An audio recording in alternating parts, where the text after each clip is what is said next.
ôi bận đô nạc xuân lối ra cất thiên lung ni rót bờ lâu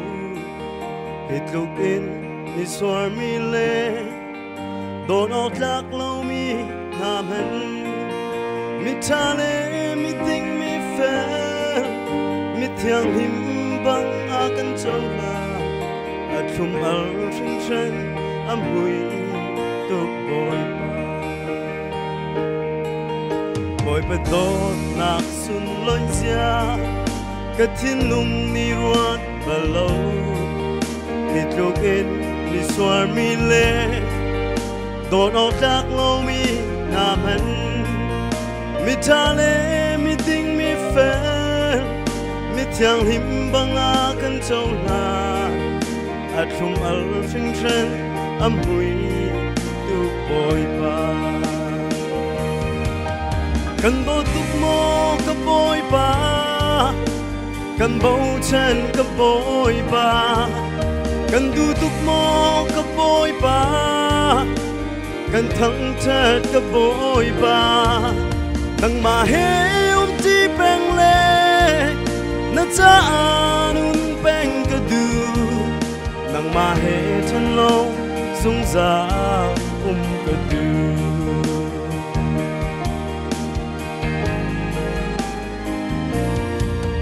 ôi bờ tốt nạc rim hui ra cái thiên lung ni rót bờ lâu ít lúc in ni xoar mi lê đồn ọc lạc lâu mi nam hân mi cha lê mi tinh mi phê mi thiang him băng a căn châu là a chung al sinh sinh am hui tục bồi ba cần bố tục mô cấp bồi ba cần thấy chân cấp bồi ba cần du tục mô cấp bồi ba cần bầu chân cấp bồi ba nang ma he ti peng le na cha anun peng ka du nang ma he chân lâu dung ra ka du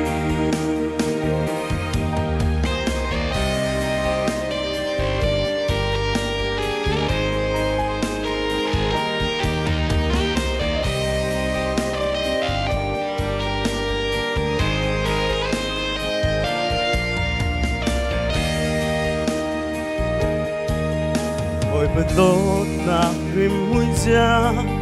cất thiên lung ni rót bờ lâu hết lúc in mi xoar mi lê đốt ọc lạc lâu mi nam hân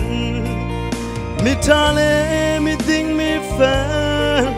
mi thiang him băng a căn châu là a chung al sinh sinh am hui tục bồi ba cần bố tục mô cấp bồi ba cần thấy chân cấp bồi ba cần du tục mô cấp bồi ba cần bầu chân cấp bồi ba nang ma he ti peng le na cha anun peng ka du nang ma he chân lâu dung ra ka du cần bố tục mô cấp bồi ba cần bầu chân cấp bồi ba cần du tục mô cấp bồi ba cần thấy chân cấp bồi ba nang ma he ti peng le na cha anun peng ka du nang ma he chân lâu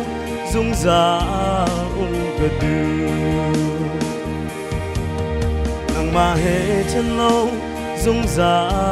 ka du